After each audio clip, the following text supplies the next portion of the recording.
Сабағымызды бастаймыз. Сабақта айтқам, релені дұрыстап оқып алу керек. Міне 3 түрлі релені көрсетім. 5 контакт, 5 контакт. 3 контакт, поворотын релесі. Және 4 контакт. Көбінде осы 4 контакт қолданады. Осыны оқып алсаңыздар, мыналар жеңіл болады. Міне реле. 4 контакт реле, міне ашық қойдым. Ішінде катушка бар деп айтқам. Көрініп тұр, катушка міне. Ол управление.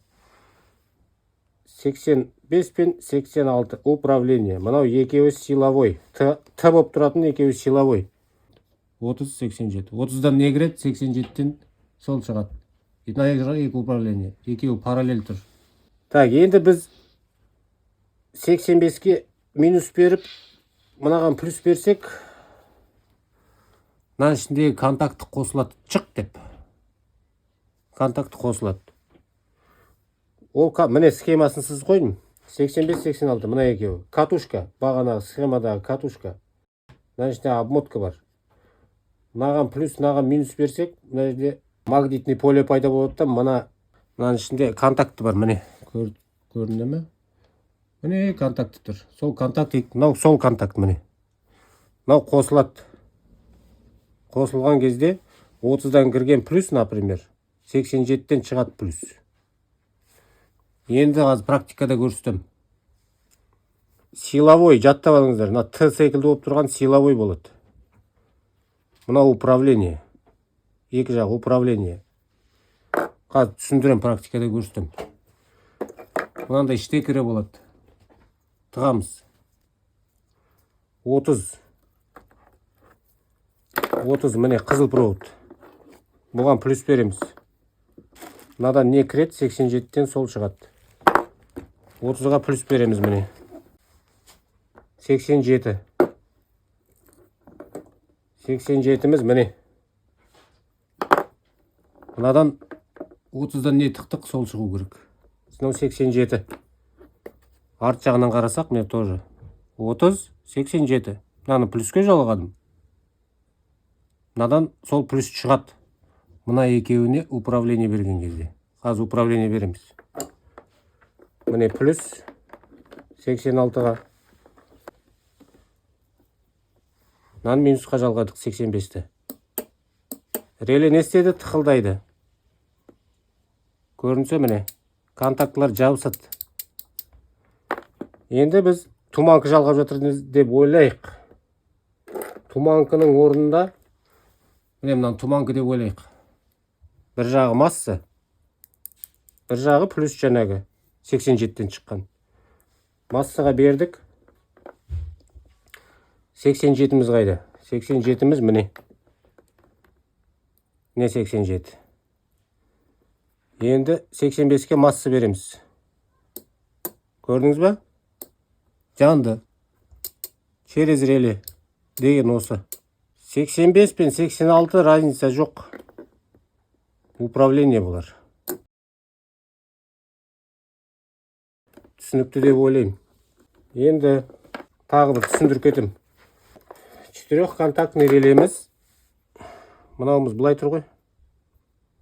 Міне. Осылай тұр. Мына аяқ 87, мына аяқ 30, мына аяқ 85, міне 86, мына аяқ. Тағы бір қайталайым. Мына екеу управление, міне біреу, екеу. Управление. Мына екеу силовой. Т болып тұрады. Тыға ұқсайды, не көрдіңіз бе? Мына екеу силовой. Мына екеуіне плюс, мына 86-ға плюс беріп, 85-ке минус берсек, мынадан кірген плюс, мынадан шығады. 87-тен. 30-дан кіреді, 87-тен шығады.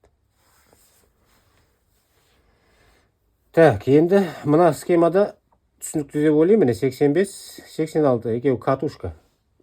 Мына жерде магнитный поле пайда болады. Мынаны тартады, мынау мында жабылады. Сол кезде мына плюс мына жақтан шығады. Түсінікті деп ойлаймын. Мынау 4 контактныйдікі. 4 контактныйдың схемасы.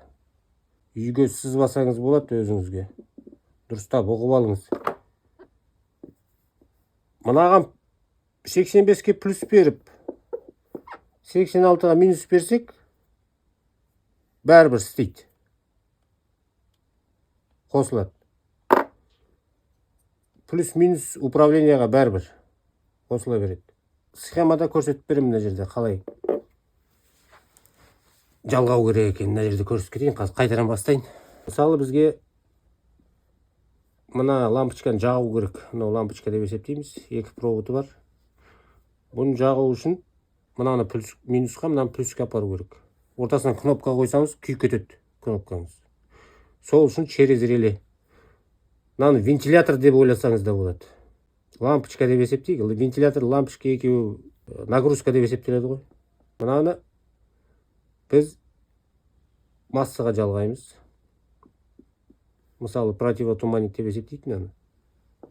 Мынаған бізге плюс керек. Плюс тапар прямой жалғай алмаймыз мынаған.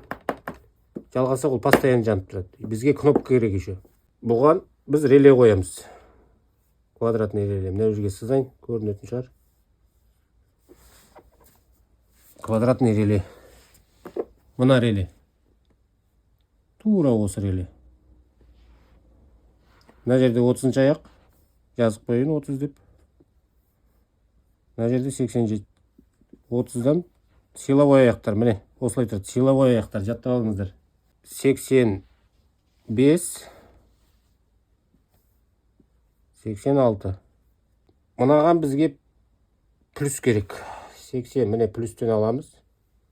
Оны апарамыз. Мынаған тығамыз. 30-шы аяққа тығамыз. 30 деген постоянный плюс. 86-ға лампочканың плюсын 87-ге әкеп жалғаймыз. Мына жерге предохранитель саласыздар. Обязательно. Өйткені бұл ұзын провод қойды, противотуманка капоттың астында барады. Енді бұл реле қосылу үшін бізге не керек? Бізге мына жерге плюс беру керек, мында минус болу керек. Болмаса керісінше, мына жерге минус, мына жерге плюс. Управление минуспен жасаймыз. 85-тен шығарамызда мына плюске жалғай саламыз. Мына жерге кнопка қоямыз. Кнопканы бұлай салайық. Кнопка деп есептейік. Екі аяғы бар. Массаға кетеді. Бір аяғы массаға кетеді. Масса бұлай белгіленеді. Управление масса деп аталады. Массаны мынаны бүйтіп итерген кезде бұлай мына жерге. Мына масса мынадан өтеді. Катушка көп тоқ жемейді, мынау қиналмайды. Прямой апарса, онда қиналып қалады. Мынау сол, мынау минус. Болды. Масса, кузовтан алған масса мынадан келеді. Мынамызды бүйтіп итерген кезде мына масса через кнопка өтеді, былай шығады. 86-ға кіреді. Минус келеді. Мына жақта плюсіміз бар, қосылды. Мынау барады да 87-ге қосылады. Через предохранитель не істейді? Лампочка жанады. Минус бар. Лампочка жанады. Өшіреміз. Өшірген кезде мына жердегі масса жоғалады. Реле не істейді? Реле размыкаться етеді. Контактылары. Міне, мына контактылары. Өшірген кезде мына секілді болады. Лампочка өшеді, өйткені плюс жоғалды мына жердегі. Екі арадағы плюс жоғалып кетті мына жердегі. Кнопканы қосамыз былай қарай. Міне қостық. Қайтадан шық ете қалады реле. Мына плюс қайтадан мына жаққа өтеді. Лампочка қайтадан жанады. Мынау былай. Схемада былай қосылып тұрады. Плюс, минус, мына екеуі жабысады. Ғынықты деп ойлаймын. Егер де біз релені прямой жалғамыз кесе, мына управлениясы прямой бензосыз, например, істеп тұрма, істеп тұрған жоқ па, тексеру үшін. Біз не істейміз? Мына жерге перемычка қоямыз. 30 бен 87. Силовой екеуін қосуға болады, түк өтпейді. Проволоканы аламыз да мына екі контактына қосуға болады. Міне штекер мынандай болады. Мынау силовой, міне табыраны силовой екеуі. Мына екеуін перемычка қоямыз мына жерге. Сол кезде насос қосылады, фар жанады, прямой тексеру үшін. Мына екеуі управление.